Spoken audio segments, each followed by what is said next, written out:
15 फरवरी 2019 जमीन से हजारों किलोमीटर ऊपर अंतरिक्ष में भारत की थर्ड आई रॉ की एक हाई रिजोल्यूशन स्पाइस सैटेलाइट अपनी ऑर्बिट में घूम रही थी।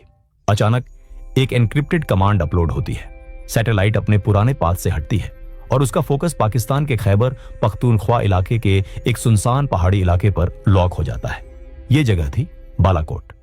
नीचे जमीन पर भी कुछ अजीब हो रहा था। पठानी सूट पहने, चेहरे पर गमछा लपेटे दो आदमी इस पहाड़ी कैंप के इर्द गिर्द घूम रहे थे। ये आम पठान नहीं थे, ये रॉ के एजेंट थे। इन एजेंट्स ने जो देखा उसने उनके भी रोंगटे खड़े कर दिए। ये कोई मामूली कैंप नहीं था, ये एक किला था जिसे जंगलों के बीच छुपाया गया था। यहां ट्रेनिंग चल रही थी। 500 से ज्यादा आतंकवादी जिहाद की तैयारी कर रहे थे। इंटेलिजेंस रिपोर्ट्स के मुताबिक ये वही जगह थी जहां कभी अजमल कसाब जैसे दरिंदों को ट्रेन किया गया था। और सबसे खौफनाक खबर यह थी कि आने वाले कुछ ही दिनों में 300 नए रिक्रूट्स यहां पहुंचने वाले थे। रॉ एजेंट्स ने अपनी जान की बाजी लगाकर उस कैंप की चप्पे चप्पे की तस्वीरें ली। ये तस्वीरें और ग्राउंड इंटेल नई दिल्ली के रॉ हेडक्वार्टर में पहुंची। रॉ चीफ अनिल धस्माना समझ गए कि अगर इसे अभी नहीं रोका गया तो तबाही मचना तय था। इस इंटेल के मिलते ही भारत के इतिहास का सबसे बड़ा और सबसे खतरनाक कोवर्ट ऑपरेशन शुरू होने वाला था। यह था ऑपरेशन बंदर। 14 फरवरी 2019 भारत के इतिहास में यह दिन ब्लैक डे के नाम से दर्ज है। जम्मू श्रीनगर नेशनल हाईवे 44, दोपहर का वक्त, सीआरपीएफ का काफिला जिसमें 78 गाड़ियां शामिल थीं, अपने रास्ते पर आगे बढ़ रहा था। इन ट्रकों में बैठे थे हमारे 2500 जवान।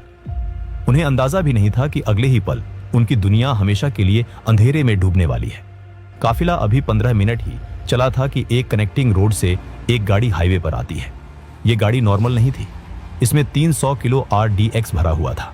सीआरपीएफ के ड्राइवर कुछ समझ पाते उससे पहले ही उस गाड़ी के ड्राइवर ने अपनी गाड़ी काफिले के एक बस से टकरा दी। एक तेज धमाका हुआ, इतना तेज कि कई किलोमीटर दूर तक जमीन हिल गई।